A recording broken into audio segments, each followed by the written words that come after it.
In the state of Uttar Pradesh that sends 80 MPs to the parliament, it's an all-out war between the BJP and the Congress. It's Prime Minister Narendra Modi on one side and Priyanka Gandhi on the other side. Both the parties trying their level best to woo the voter.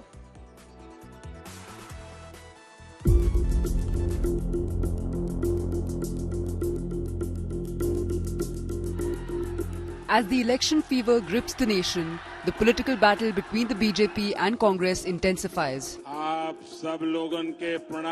While addressing a rally in Jharkhand, Prime Minister Narendra Modi once again raked up the Muslim quota issue and launched a scathing attack on the opposition. ये कांग्रेस और उनके चट्टे बट्टे ये JMM और RJD साहब ये आदिवासियों का, पिछड़ों का, दलितों का आरक्षण में डाका डालकर ये धर्म के आधार पर संविधान बदल करके मुसलमानों को देना चाहती है.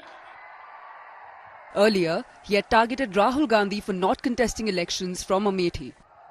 मैंने पहले ही बता दिया था कि शाहजादे वायनाड में हारने वाले हैं और हार के डर से जैसे ही वायनाड में मतदान समाप्त होगा, उनके सारे चेले चपाटे कह रहे थे अमेठी आएंगे, अमेठी आएंगे.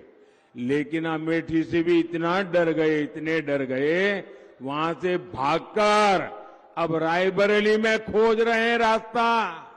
ये लोग गुम गुम कर सबको कहते हैं डरो मत. मैं भी आज उन्हें कहता हूं और बड़े जी भर के कहता हूं, अरे डरो मत, भागो मत. बहुत बहुत आभार. At a rally in Darbhanga in Bihar, Prime Minister Modi mocked Rahul Gandhi and Tejaswi Yadav. जैसे एक शहजादे दिल्ली में है, वैसे ही एक शहजादे पटना में भी है. एक शहजादे ने बचपन से पूरे देश को और दूसरे शहजादे ने पूरे बिहार को अपनी जागीर समझा है. इनके रिपोर्ट कार्ड में सिवाय घोटालों और बेलगाम कानून व्यवस्था के सिवाय कुछ भी नहीं है.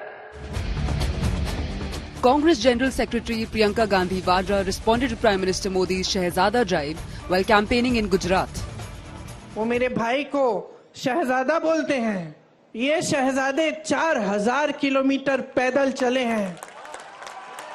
कन्याकुमारी से कश्मीर तक आपकी समस्याओं को सुनने के लिए चले हैं. और एक तरफ आपके शहंशाह नरेंद्र मोदी जी महलों में रहते हैं. आपने कभी टीवी पे उनका चेहरा देखा है? सत्ता से घिरे हुए हैं. उनके आसपास जितने भी लोग हैं उनसे डरते हैं. She also hit back at Prime Minister for his attacks on Rahul Gandhi's seat selection. अब आपको नहीं पहचानते, आपको नहीं जानते. बताइए, अगर गुजरात की जनता से कटे नहीं होते तो यहां से चुनाव क्यों नहीं लड़ रहे हैं? इतनी दूर जाकर वाराणसी में क्यों लड़ रहे हैं? क्योंकि कट चुके हैं आपसे. आपसे जो फायदा निकलना था बहनों और भाइयों, निकाल लिया. The war of words has clearly intensified ahead of Phase 3 of Lok Sabha elections, which is scheduled on May 7th. Bureau Report, India Today.